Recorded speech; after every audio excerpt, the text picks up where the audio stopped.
What up, y'all? It's your girl, Jasmine Nicole, and welcome to Weight with Jazz, a safe space for the obese, the overweight, those who want to lose weight, and myself to share our weight loss journeys and a little bit of my life, too. So, coming to you out here on this beautiful day. Sun is beaming, nice weather, little windy, but I think overall it's probably like in the 80s or whatever. Y'all, I know y'all tired of seeing these sunglasses, but right now I can't take them off because the sun is beaming and I do not want to be squinting into the camera to speak to you guys, because this is what I was like before I cut this camera on. I tried to take the glasses off and I was like, whoo, my God. So like, no, bear with me, y'all, and it's a sunny day, so we gotta go with the shades. You guys, I have a question. I want to know, like, what type of weight loser are you? Okay, are you a progressive weight loser, or are you a slower weight loser? And I mean, there's no right or wrong answer for this. I think this definitely is subjective to each individual, but it does seem to cause a little controversial friction in the obesity world, or in this industry, in the industry of GLP-1 medication.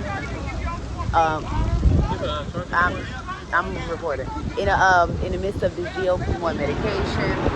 You just walk up to you. I'm in the middle of recording something. You just want to walk up to me and ask me something, y'all. That type of stuff irks me. And so I tried to find a spot that was exclusive. People can't even be considerate. You see, I'm talking into a camera, and you still want to interrupt me in what I'm doing. Anyway, back to what I was saying. My goodness, in this industry of GLP-1 medication, it's a lot of. It seems like it's semi-division.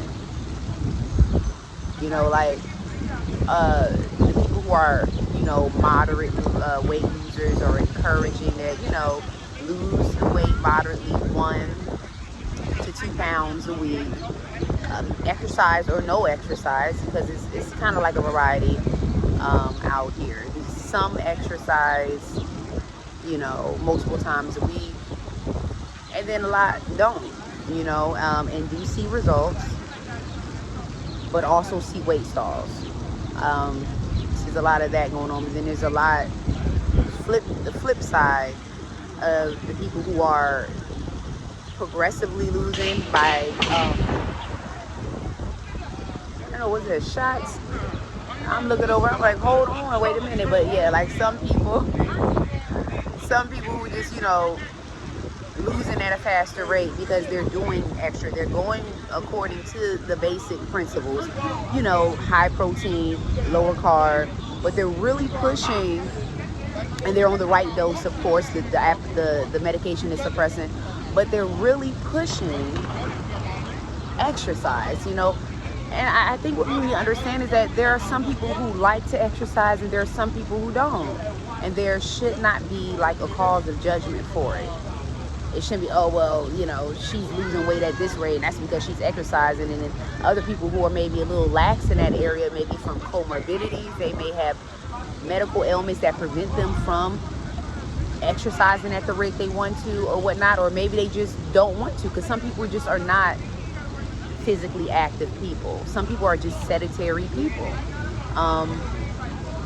And those people would prefer just to have the gradual, moderate weight loss that's primarily induced from the deficit only, just the calorie deficit, which means you're relying on the medication to suppress effectively and for, you to eat the right way so that it could come off with minimum exercise.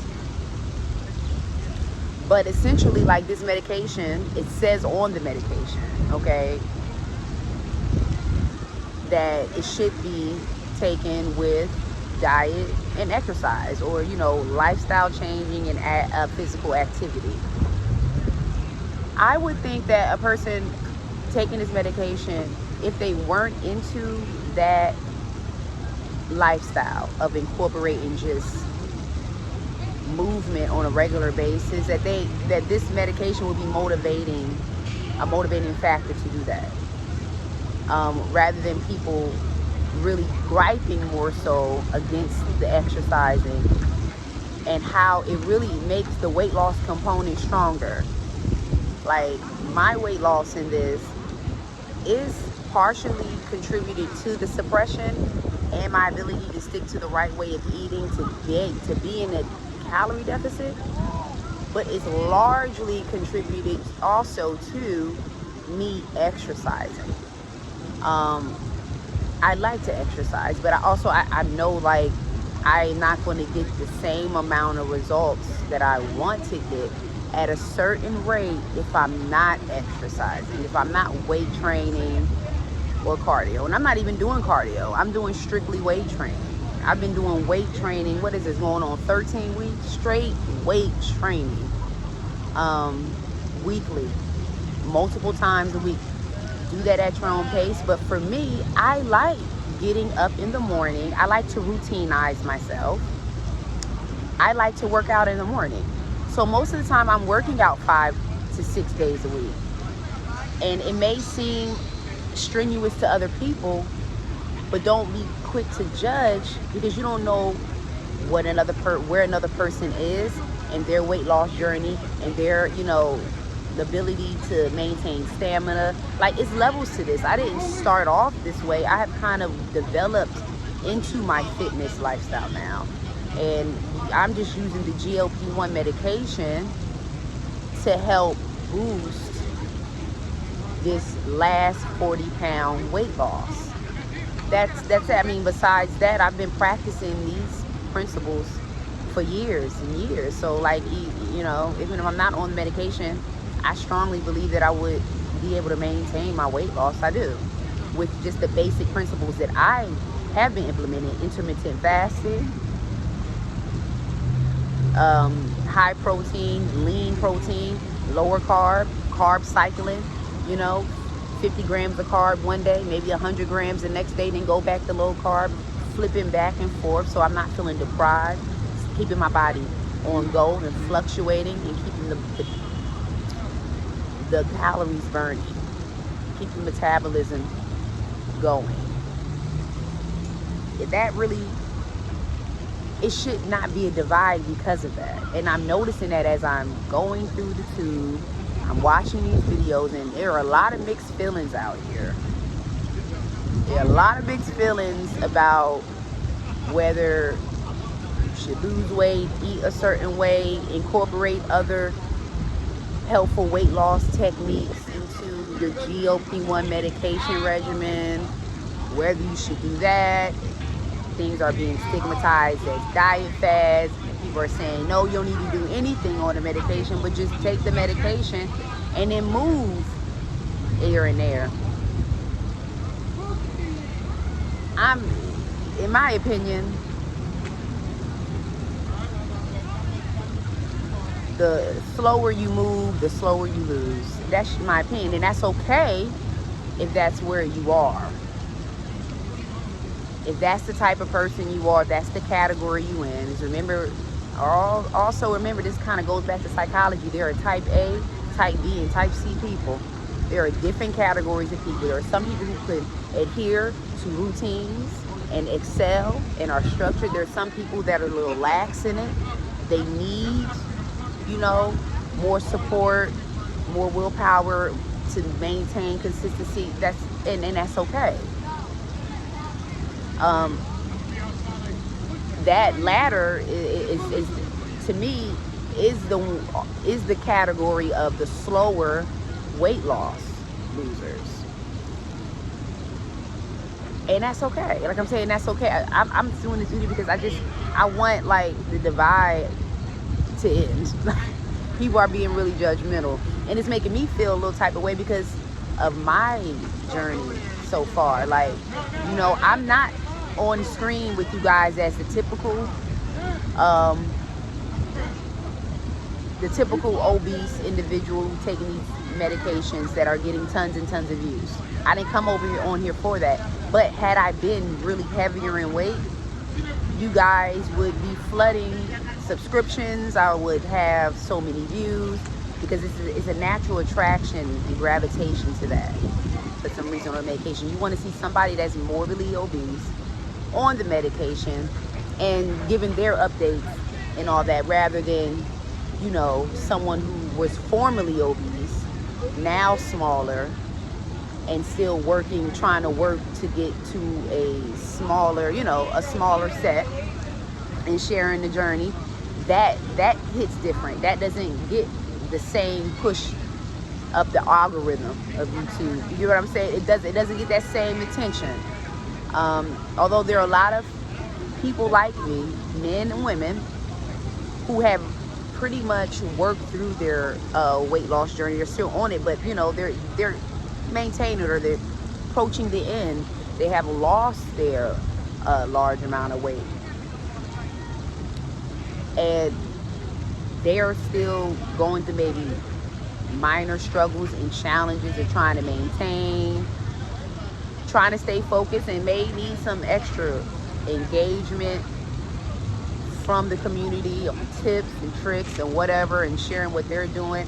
But it's looked at differently. Like, to me, it's looked at as, oh, well, you're already this size, you're already smaller, so really, why are you even on here? And then it kind of gets into that kind of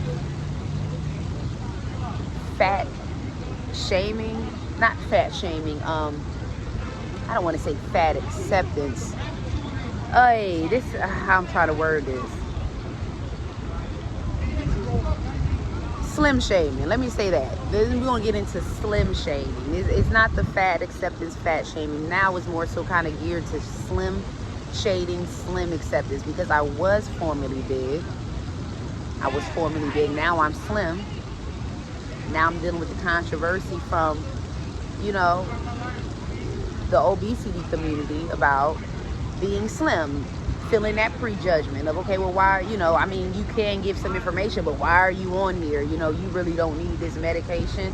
I said this in earlier video. Everybody's journey is important. Everybody's journey is important, and it should not be limited because a person is a certain weight. Okay, they're not the largest weight, or maybe they were, or they're at a heavier weight for their size, for them, and they want to still reach a healthy weight. You know, you can be overweight and not be obese, but still need to get to a healthy weight and get your blood levels in line. You still could be dealing with hypertension. You can still deal with other type of issues, thyroid issues. You can just be dealing with all types of stuff. So there shouldn't be a judgment on, well, you are not technically obese enough for this medication.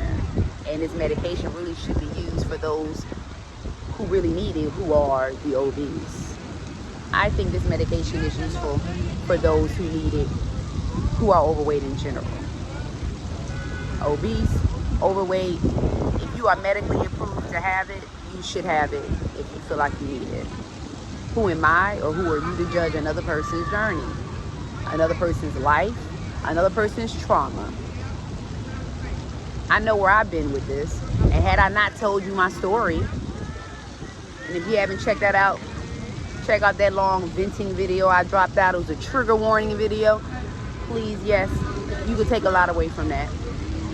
And had I not shared my story and then share it briefly about me used to being 284 pounds in most intros of the video, people probably be looking at me side-eye, if they not already. Looking at me side-eye as, oh, here's another one. Here's another one on GLP medication who really don't need to be on it. She's just trying to lose 30, 40 pounds.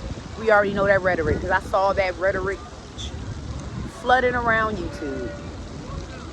And I think that's a reason why a lot of people who are on this medication, who happen probably to be losing 30 or 40 pounds, they probably are hesitant on releasing content, sharing it. I think there are many people on this medication trying to lose 40 pounds and they're not sharing it because of the judgment from those who are larger.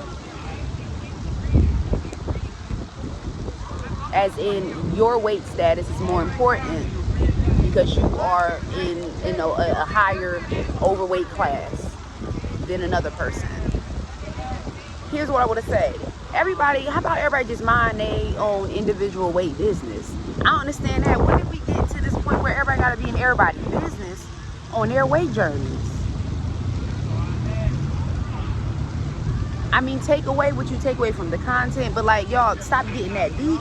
Don't get that deep into people's reasoning for their journey. Like, it's a reason for it. It's needed. If you overweight, you need to lose it, period. Point blank.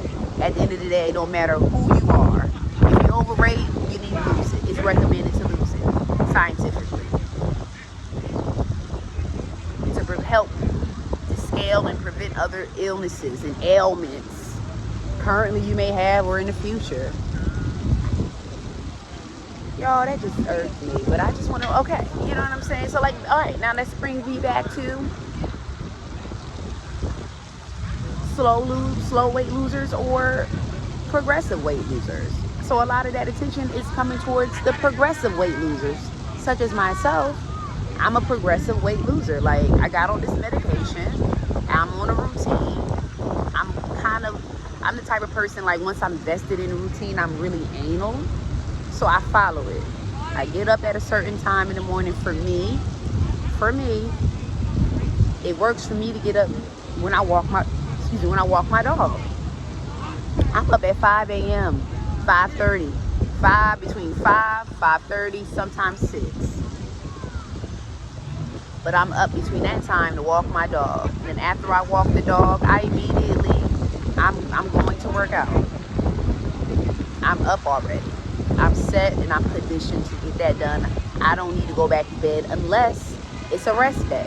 So if it's a non-workout day for me, then yeah, I'm gonna get up, walk my dog, and then I'll go back to bed or whatever I'm gonna do for the day. I'm just an early bird in general, y'all. I mean, some people aren't. I am an early bird. My dad was in the military 26 years, okay? I used to be up with him, watching him run PT 4 o'clock in the morning with the reflectors on. This was in the 90s, okay? So like, I think I get that early bird energy from him. So whatever works for you, take it and rock it in this journey. I know that works for me. That helps me be centered because I get up early every day. I know that I'm getting my workout done and out of the way every day or each day that I'm, working out. I know I don't have to worry about the rest of the day. That's why I choose to do it in the beginning of the day. Okay? Early in the morning, I'm up. It starts my day off. I feel great after I work out and my day is shaped for the rest of the day. Then I go do whatever I want. I don't have to worry about as the day is going by, oh, I didn't work out today. Okay, I need to work out. It's 2 o'clock, 3 o'clock.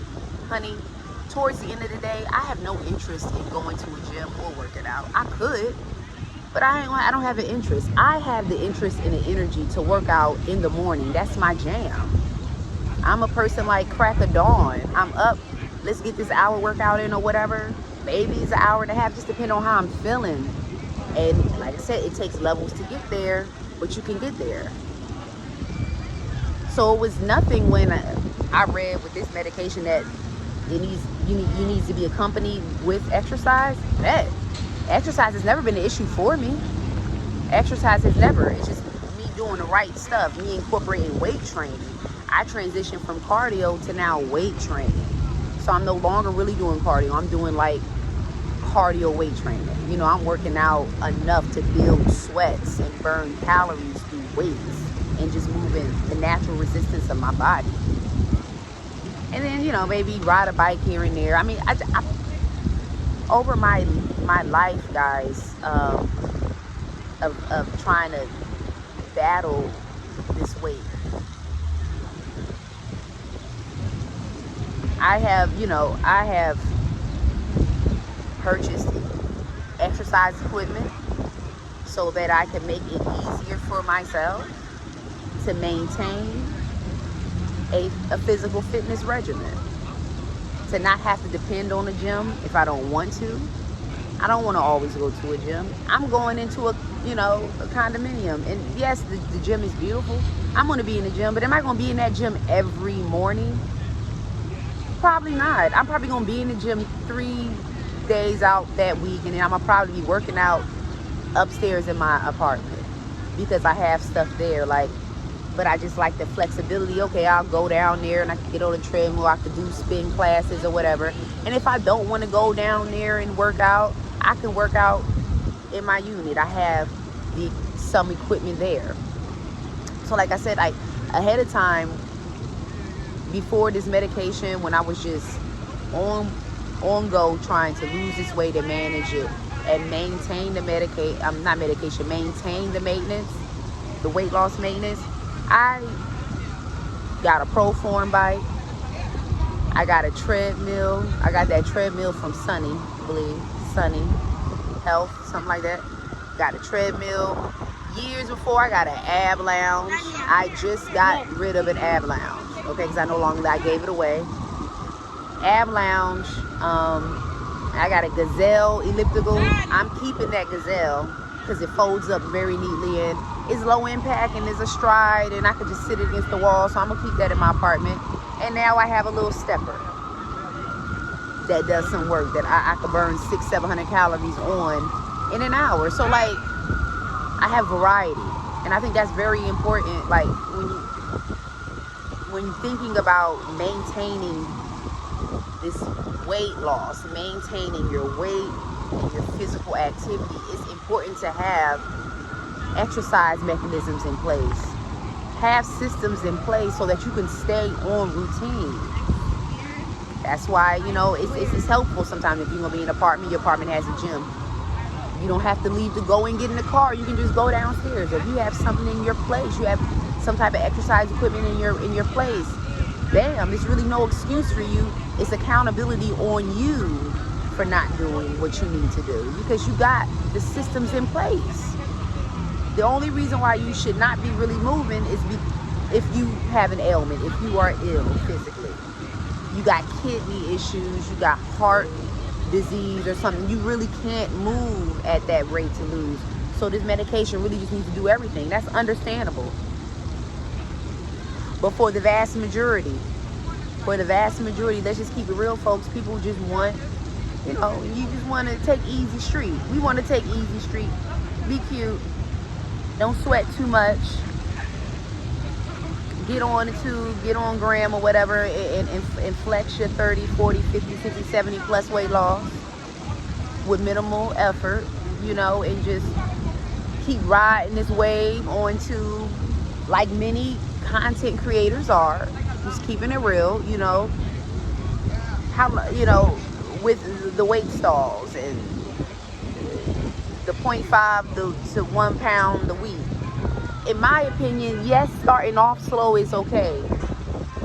And being slow, a slow, moderate weight loser is okay. Like if you, like I said, if you have those comorbidities, if you have ailments, medical ailments that prevent you from really moving the right way, to getting that exercise in. Even still, you can lift. I know y'all watch Over 600 Pound Life. You can start off sitting in a seat with just weights and lifting and make major progress. So, I mean, movement, it can still be done. But the reality is that people are not really being real about moving. People are acting like they're moving when reality, their movement is probably 1 or 2 days a week. Let's be real. People over-report their physical activity. When they're giving their journeys, most of the time, I'm just telling you what I pick up. Because if you're giving updates regularly and you're doing all you say you're doing and your weight is really not showing a major physical difference, then to me, you're losing moderately, but it's like you're losing the same, in a sense, in theory, you're losing the same 30 pounds. It's like you're gaining and losing the same 30, 40 pounds. It's like you can't never get past the plateau because you're still losing. You're still losing yesterday's or last month's weight, if you get what I'm saying. That's why, to me, being on like a time frame, I think it's essential. Not saying rush your weight loss. We're not saying that, but I mean, weight loss in any increment is amazing, and I encourage it. But if you're able to put in a little bit more effort, why not put the more effort in and get faster results, so you get closer to your goal and you can get more grounded into maintenance, into, you know, taking what you have learned and applying it to maintaining your goal weight. I don't know about y'all, but I'm not trying to lose 30-40 pounds for 30 or 40 months. You understand what I'm saying? Because a lot of folks, y'all gonna be losing that same weight for the same amount of months, and it's really, you're not really going to be moving forward like you think you are.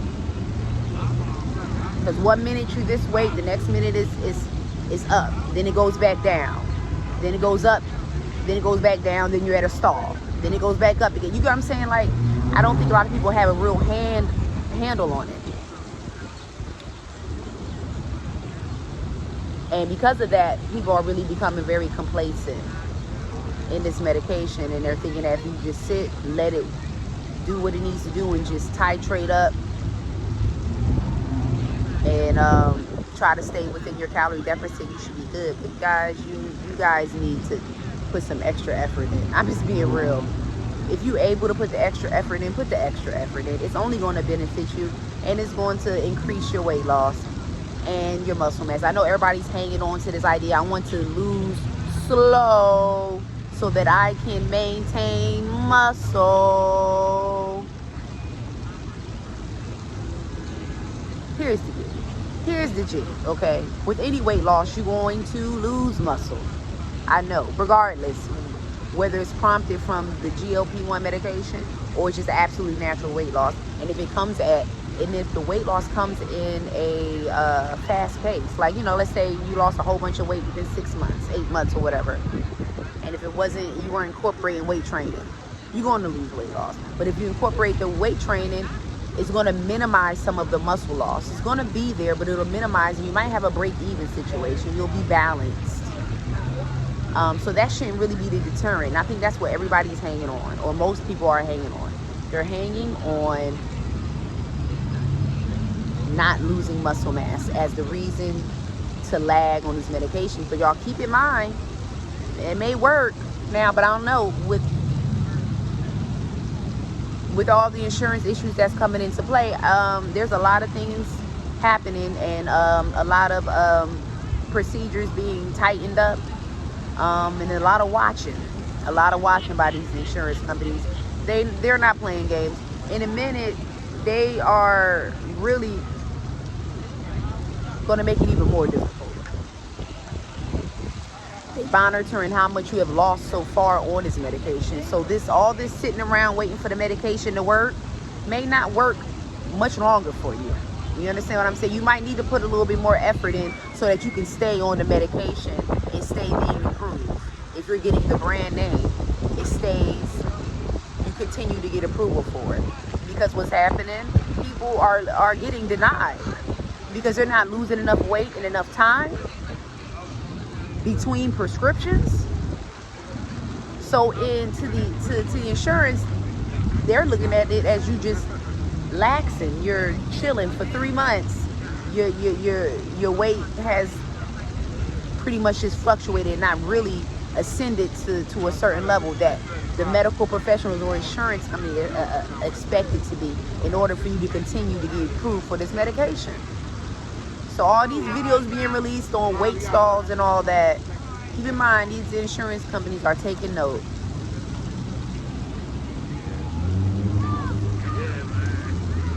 So you might want to show some good progress. I mean, you know, I know people are afraid to. And that's gonna be another video because this is going into a 30-minute video. I'm sorry, but like, yo, I know a lot of people are also afraid to. I feel like afraid of the weight loss because they're gonna possibly be off the medication. So that's like a fear factor video we need to approach.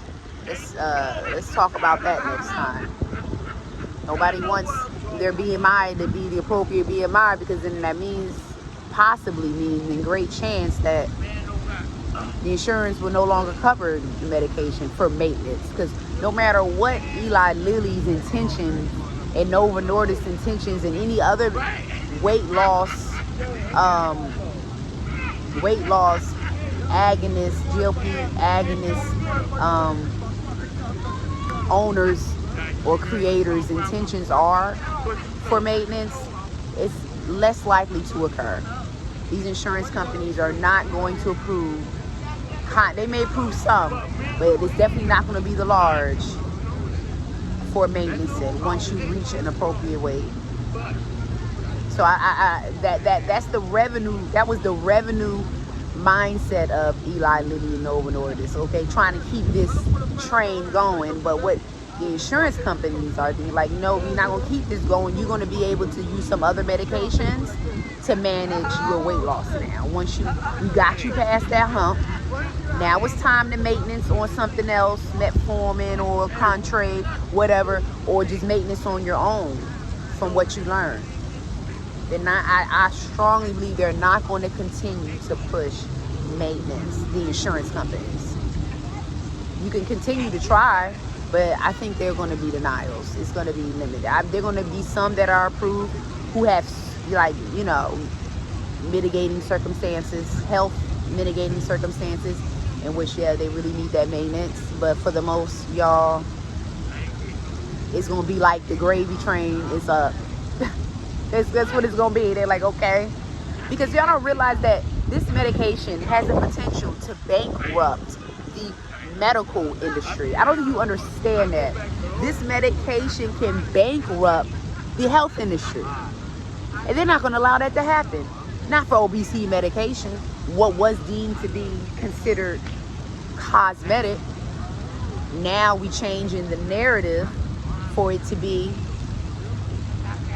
a condition, a disease, a long-term, lifetime disease that needs to be managed and treated. And it makes sense, and I understand, because I believe it is one. But the powers that be don't. I don't honestly, I don't think they will. So my recommendation is get what you can get out of this medication while you can.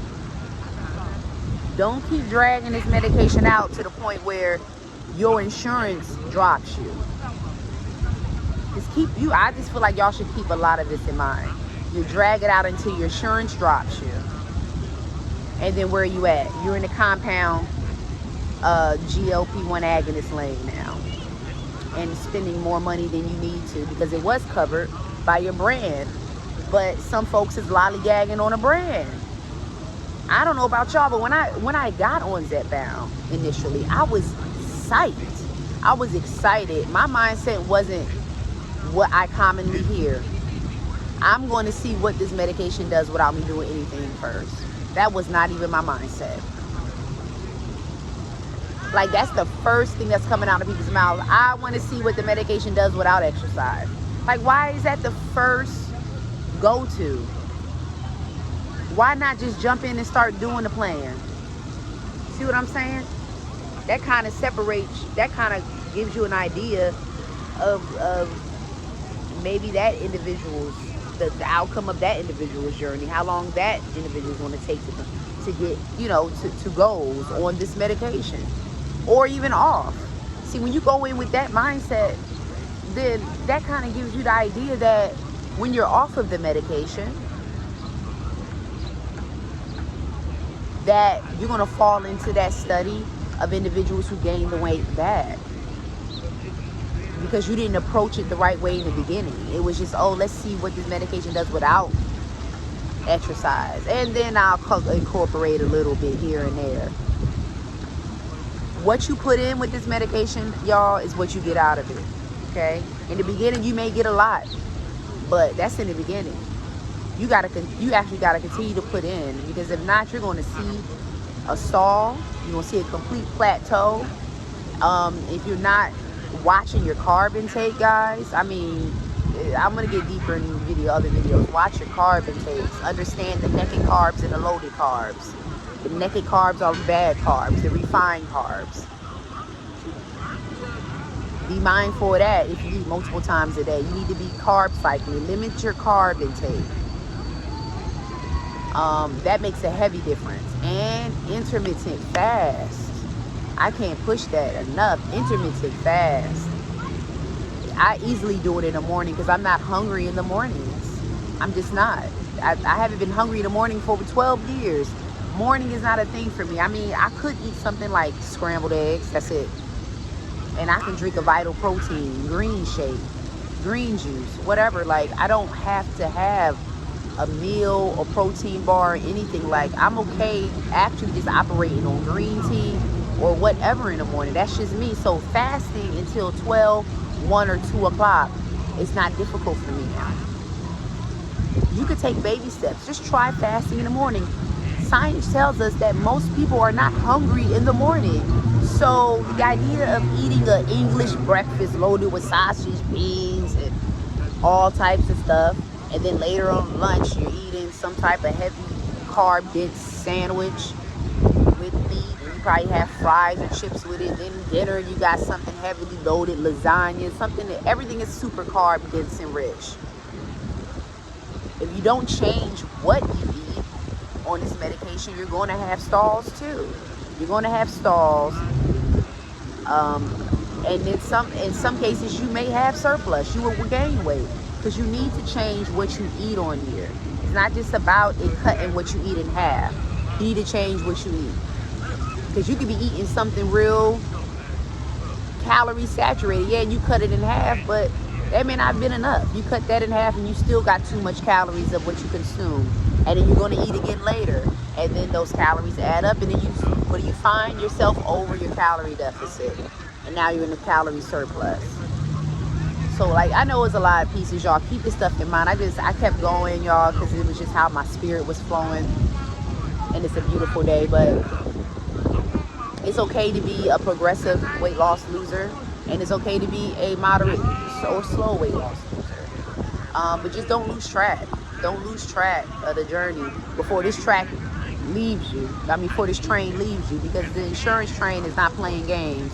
And then also with the compounds, like, look, I know they say they're going to be around, but you know, you never know what's going to happen. So I know about me, I'm trying to get to my goal and then just deal with maintenance in there. I'm trying to get there before anything comes out and GLP-1 compounds for some reason stop being approved for production by the FDA, which I don't think will happen. But if that does happen, listen, I just want to make sure that, look, I followed it to the T enough. I got enough of the results out. You get what I'm saying? Like, I know, and I feel like I want that for you guys too. I really want that for you guys. So I'm still wishing love and kisses, hugs on your journey. Continue to remain focused, motivated. We all in this together, y'all. But I had to give y'all the real. You know, I'm a realist. I'm here just to be real. I keep it real. I keep it really funky with myself. I'm gonna keep it funky with y'all, all right? So I'm gonna get at y'all the next video. Be real, boo.